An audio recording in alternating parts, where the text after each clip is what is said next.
Hi friends, welcome to my YouTube channel.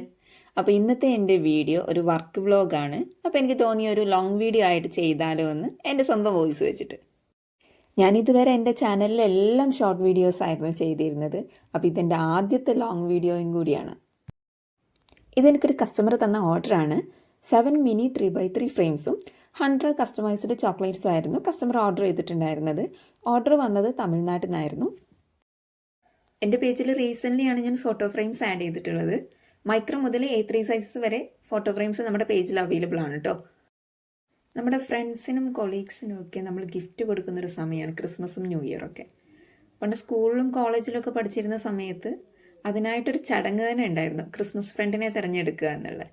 നമുക്ക് അവർ ആരാണ് നമ്മുടെ ഫ്രണ്ട് എന്നും അതുപോലെ എന്താണ് നമുക്ക് തരാൻ പോകുന്ന ഗിഫ്റ്റ് എന്നും അറിയാൻ ഭയങ്കര ഒരു ക്യൂരിയോസിറ്റി ആ സമയത്ത് നമുക്കുണ്ടായിരുന്നു. വല്ലാത്തൊരു ഫീലായിരുന്നു നമുക്ക് ആ സമയത്ത് തന്നിട്ടുണ്ടായിരുന്നത്. നമ്മളൊക്കെ ഇന്നും ഓർത്തിരിക്കുന്ന ഒരു മെമ്മറി ആയിട്ട് നമ്മൾ സൂക്ഷിച്ചു വെക്കുന്നുണ്ടാവും. അപ്പോൾ നിങ്ങളുടെ ഫ്രണ്ട്സിനും കൊളീഗ്സിനും നിങ്ങൾ ഇപ്പോഴും അതുപോലൊരു ഗിഫ്റ്റ് കൊടുക്കാൻ ആഗ്രഹിക്കുന്നുണ്ടെങ്കിൽ നമ്മളെ കോൺടാക്റ്റ് ചെയ്യുക.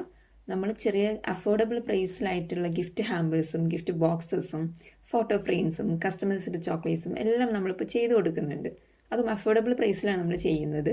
ഞങ്ങളെ കോൺടാക്റ്റ് ചെയ്യാനുള്ള വാട്സപ്പ് നമ്പർ താഴെ ഡിസ്ക്രിപ്ഷനിൽ കൊടുത്തിട്ടുണ്ട്, അതിൽ കോൺടാക്റ്റ് ചെയ്യുക. ഇതെൻ്റെ ആദ്യത്തെ വീഡിയോ ആയതുകൊണ്ട് തന്നെ എന്തെല്ലാം ഇതിൽ ഇൻക്ലൂഡ് ചെയ്യണമെന്നോ എന്തെല്ലാം പറയണമെന്നോ എനിക്കൊരു ധാരണയില്ലാതെയാണ് ഞാൻ ഈ വീഡിയോ ചെയ്യുന്നത്. ശരിക്കും എൻ്റെ സ്മോൾ ബിസിനസ് ക്ലിക്കായിട്ട് 3 മന്ത്സേ ആയിട്ടുള്ളൂ. തുടക്കത്തിൽ ഞാൻ നെയിം സ്ലിപ്പുമായിട്ട് സീസണിലാണ് തുടങ്ങിയത്. അത് ഇടയ്ക്ക് വെച്ചിട്ട് ബ്രേക്ക് ചെയ്യേണ്ടി വരും. കാരണം അതൊരു സീസണിൽ സ്കൂളിൽ ഓപ്പൺ ചെയ്യുന്നൊരു സീസണിൽ മാത്രമായിട്ട് നിൽക്കുന്ന ഒരു ബിസിനസ്സായിരുന്നു അതെനിക്ക് ഇടയ്ക്ക് വെച്ചിട്ട് ബ്രേക്ക് ചെയ്യേണ്ടി വന്നു. കുറച്ച് ബ്രേക്ക് എടുത്തിട്ടാണ് ഞാനിപ്പോൾ വീണ്ടും ഈ കസ്റ്റമൈസ്ഡ് ചോക്ലേറ്റ്സ് ഒന്ന് കൊണ്ടുവന്നത്. അൽഹംദുലില്ലാ അതെനിക്ക് പെട്ടെന്ന് ക്ലിക്ക് ആവുകയും ചെയ്തു.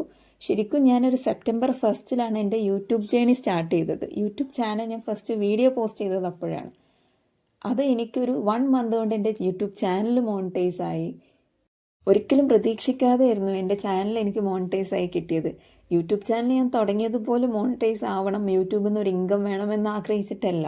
നമുക്ക് ഓർഡേഴ്സ് കൂടുതൽ കിട്ടുക എന്നാണ് നമ്മുടെ മെയിൻ പ്രയോറിറ്റി. ഞാൻ എൻ്റെ യൂട്യൂബ് ചാനൽ എങ്ങനെ മോണിറ്റൈസ് ചെയ്തു എന്നതിൻ്റെ ഒരു വീഡിയോ ആയിട്ട്, ഒരു ലോങ് വീഡിയോ ആയിട്ട് ഞാൻ സെപ്പറേറ്റ് പോസ്റ്റ് ചെയ്യാം. കാരണം ഞാൻ ഷോർട്ട് വീഡിയോസ് മാത്രം ഇട്ടുകൊണ്ടാണ് എൻ്റെ ചാനൽ മോണിറ്റൈസ് ചെയ്തെടുത്തത്. നിങ്ങളും ഇതുപോലൊരു ബിസിനസ് തുടങ്ങാൻ ആഗ്രഹിക്കുന്നവരാണെങ്കിൽ, അതുപോലെ ഇപ്പോഴും ചെയ്തുകൊണ്ടിരിക്കുന്നവരാണെങ്കിലും എന്തെങ്കിലും സംശയങ്ങൾ ഉണ്ടെന്നുണ്ടെങ്കിൽ അത് നിങ്ങൾ കമൻറ്റ് ചെയ്യുക. അതിനെക്കുറിച്ചിട്ട് നമ്മൾക്കൊരു വീഡിയോ ചെയ്യാം. നമ്മൾ എങ്ങനെയാണ് ഈ ബിസിനസ് സ്റ്റാർട്ട് ചെയ്തത്, അതുപോലെ എങ്ങനെയാണ് നമുക്ക് ഓർഡേഴ്സ് കിട്ടുന്നത്, ആദ്യം ഓർഡർ എങ്ങനെ കിട്ടി തുടങ്ങും, പിന്നെ നമ്മൾ മെറ്റീരിയൽസൊക്കെ എങ്ങനെയാണ് എടുക്കുന്നത്, എങ്ങനെയാണ് ഈ വർക്ക് ചെയ്യുന്നത്, ഇങ്ങനെയുള്ള എന്ത് ഡൗട്ടുകളും നിങ്ങൾക്ക് കമൻറ്റിൽ ചോദിക്കാം. ഞാൻ ഈ ചെയ്യുന്ന ഓർഡർ ശരിക്കും എൻ്റെ ഫസ്റ്റത്തെ ഫ്രെയിംസിൻ്റെ ഓർഡറാണ്. കസ്റ്റമൈസ്ഡ് ചോക്ലേറ്റ്സ് നമ്മൾ ഒരുപാട് ഓർഡേഴ്സ് എടുക്കുന്നുണ്ട്.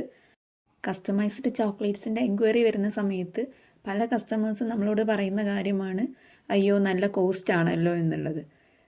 അങ്ങനെയുള്ളവർ മനസ്സിലാക്കേണ്ടത് എന്താണെന്ന് വെച്ചാൽ, നമുക്കിത് വരുന്ന കോസ്റ്റും എഫേർട്ടും നമ്മളെടുത്തിൽ സ്പെൻഡ് ചെയ്യുന്ന ടൈമും അത് വളരെ വലുതാണ്. നമ്മളൊരു മെഷീൻ ഉപയോഗിച്ചിട്ട് ചെയ്യുന്നത് ഒന്നുമല്ല. അതും പുറത്ത് കൊടുത്ത് നമ്മൾ പ്രിൻറ്റ് ചെയ്തെടുക്കുന്ന പല പ്രിൻറ്റിങ് യൂണിറ്റിലും പല റേറ്റുകളായിരിക്കും നമുക്ക് വരുന്നത്. അതുപോലെ തന്നെ നമ്മൾ നന്നാക്കി ചെയ്യുന്ന നമ്മുടെ വർക്ക് കസ്റ്റമറുടെ കയ്യിലെത്തുമ്പോഴും അതുപോലെ തന്നെ എത്തിക്കുക എന്നുള്ളത് നമ്മുടെ ഒരു ഉത്തരവാദിത്തമാണ്. കൊറിയർ സർവീസുകളിൽ നമ്മൾ എത്ര നല്ല രീതിയിൽ അവർക്ക് കൊടുക്കാൻ നോക്കിയാലും അവരത് ശ്രദ്ധിക്കത്തില്ല. അപ്പോൾ നമ്മൾ നമ്മുടെ പാക്കേജിങ് നന്നാക്കാൻ നോക്കുക. നമ്മൾ ചെയ്ത വർക്ക് കസ്റ്റമറുടെ അടുത്ത് എത്തിയിട്ട് അവരുടെ അടുത്ത് നിന്ന് കിട്ടുന്ന പോസിറ്റീവ് റെസ്പോൺസ് നമുക്ക് തരുന്ന സന്തോഷം വളരെ വലുതാണ്. അത് നമ്മൾ ചെയ്യുന്ന വർക്കിൽ നിന്ന് കിട്ടുന്ന പ്രോഫിറ്റിലേറെ വലുതായിരിക്കും ആ ഒരു റെസ്പോൺസ് നമുക്ക് കിട്ടുന്നത്. എൻ്റെ ഈ ബിസിനസ്സിൽ എനിക്ക് ഏറ്റവും കൂടുതൽ സന്തോഷം തരുന്നതും അതാണ്. നമ്മൾ ചെയ്തു കൊടുക്കുന്ന വർക്കിൽ കസ്റ്റമർ എത്രത്തോളം സാറ്റിസ്ഫൈഡ് ആണ് എന്നുള്ള റെസ്പോൺസ് നമ്മൾ കേൾക്കുമ്പോൾ കിട്ടുന്ന ഒരു കോൺഫിഡൻസ് നമുക്ക് മുന്നോട്ട് കൊണ്ടുപോകാൻ ഒരു പ്രചോദനം കൂടിയാണ്. എൻ്റെ ഈ ബിസിനസ്സിൻ്റെ ഗുരു എന്ന് പറയുന്നതും യൂട്യൂബാണ്. നമ്മളിപ്പോൾ എല്ലാവരും എന്തൊരു സംഭവം പഠിക്കാനാണെന്നുണ്ടെങ്കിലും ആദ്യം സെർച്ച് ചെയ്ത് നോക്കുക യൂട്യൂബിലാണ്. ഒരുപാട് ട്യൂട്ടോറിയൽസ് നമുക്കിപ്പോൾ അവൈലബിൾ ആണ് യൂട്യൂബ്സിലൊക്കെ. അപ്പം നമുക്ക് വേണ്ട കാര്യങ്ങൾ നമ്മൾ സെർച്ച് ചെയ്തിട്ട് സ്വയം പഠിച്ച്, അറിയാത്ത കാര്യങ്ങൾ നമുക്ക് മറ്റുള്ള ഒരുപാട് ക്രാഫ്റ്റ് വർക്ക് ചെയ്യുന്നവരും ഒക്കെ ഇന്ന് അവൈലബിൾ ആണ്. നമുക്ക് അവരുടെ അടുത്തും ചോദിക്കാം. ഒരുപാട് പേര് ഇതുപോലെ വീഡിയോസ് ചെയ്യുന്നവരുണ്ട്. നിങ്ങൾക്കുള്ള ഡൗട്ട്സുകൾ എന്തെങ്കിലും എന്നോട് ചോദിക്കാനുണ്ടെങ്കിൽ ഞാൻ പറഞ്ഞതുപോലെ കമൻറ്റ് ചെയ്യുക. അതിനെക്കുറിച്ചൊരു ഡീറ്റെയിൽ ആയിട്ടുള്ള വീഡിയോസ് ഞാൻ ചെയ്യാം. ഇപ്പോൾ അത് തുടക്കമായതുകൊണ്ട് തന്നെ എന്തിനെ കുറിച്ചിട്ടുള്ള വീഡിയോയിൽ തുടങ്ങണമെന്നൊന്നും എനിക്കറിയില്ല. ഒരു കാര്യം പറയാൻ ഞാൻ വിട്ടുപോയി, നമ്മുടെ കൊറിയർ സർവീസിനെ കുറിച്ചിട്ടാണ്. സാധാരണ DTDC എല്ലാം നമുക്ക് ഷോപ്പിൽ അവരുടെ ഓഫീസിൽ പോയിട്ട് പിക്ക് ചെയ്യേണ്ടി വരും. നമ്മൾ കൊടുക്കുന്നത് ഡോർ സ്റ്റെപ്പ് ഡെലിവറിയാണ്. അതിനെക്കുറിച്ചിട്ടൊരു ഡീറ്റെയിൽ ആയിട്ടൊരു വീഡിയോയും കൂടി ഞാൻ ചെയ്യുന്നുണ്ട്. അപ്പോൾ ഈ വീഡിയോ കണ്ട എല്ലാവരും ചാനൽ സബ്സ്ക്രൈബ് ചെയ്യുക, ലൈക്ക് ചെയ്യുക, സപ്പോർട്ട് ചെയ്യുക. നമ്മുടെ വീഡിയോസ് ഇനിയും വരുന്നതായിരിക്കും. താങ്ക്